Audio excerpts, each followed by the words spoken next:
I'm live. Hello there. Ah, Faith. Faith. I'm having a go at this actually. I've got nobody online. I've got nobody here, nobody watching. And so this is in a complete vacuum chamber. But I've got a quick story, just a very, very quick story. Um, the other day, I walk my dogs. I walk my dogs all the time, which you have to when you walk your dogs. You have to. It's one of those things that happens when you have dogs. And as a chap he's in his 90s. Know it? You wouldn't know. He's in his 90s. Cliff, lovely guy, and he's sort of like a. I mean, I bet you in his younger life he was a bit of a sort of dreamboat sort of type thing, and he's got a nice positive aura about him. And I've been ill, and he's been lovely actually. To be quite honest, whenever he saw me, he sort of wondered why, sort of like, how ill are you, and everything. How are you doing today, and how are you doing today, like and everything like that.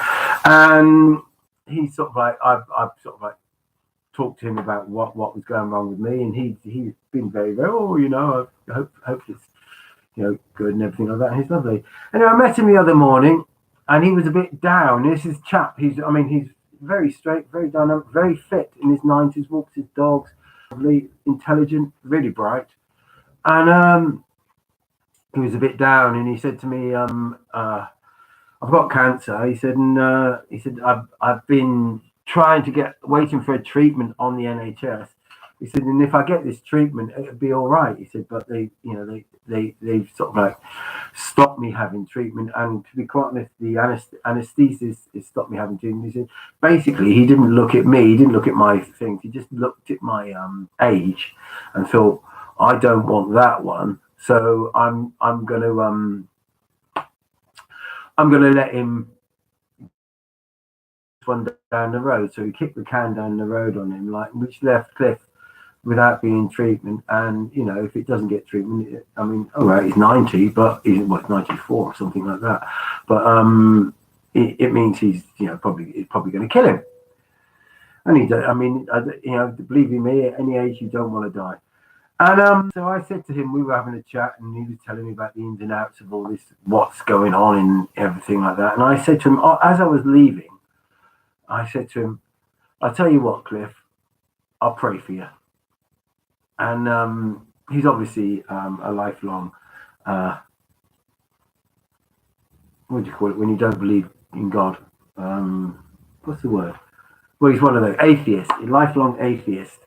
And he said, "Oh, wow, I wouldn't blah, blah, blah, blah." And he was very dismissive and very, very thing like, Anyway, a week later, I'm walking the dogs this morning, and sure enough, coming down in the distance, far away, I see Cliff. My other dog runs up because she loves him. She thinks he's gorgeous. This one, she runs up and goes, oh, Cliff, you're marvelous, you're wonderful, you're marvelous. Hello. Throws herself on the floor at his feet and everything like that. She thinks he's marvelous. She's a good judge of character, actually. Anyway, he sort of like he comes to me and he's got a completely different aura about him. He's back to his old self.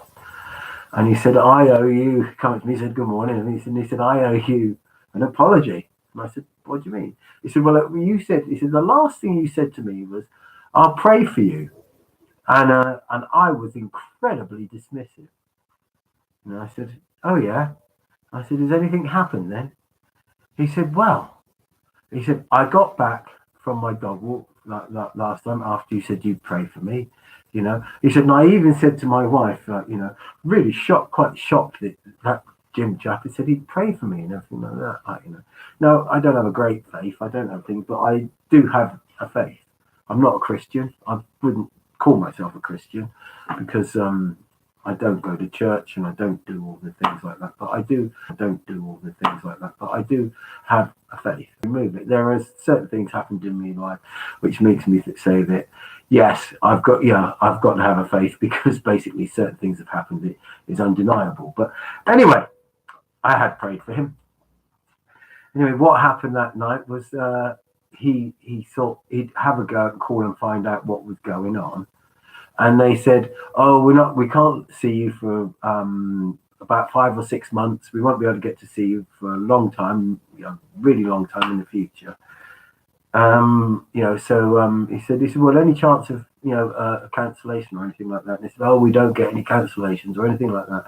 You just have to be patient. You just have to wait. He said, and I put the phone down. I was really, really, really depressed and everything. And he said, and I sat down. I thought, well, this is it. I'm probably not going to get to, do this at all. Anyway, he said, the phone went about quarter past 5. The phone went and it said, Mr. So-and-so, Mr. Cliff, and this is a hospital.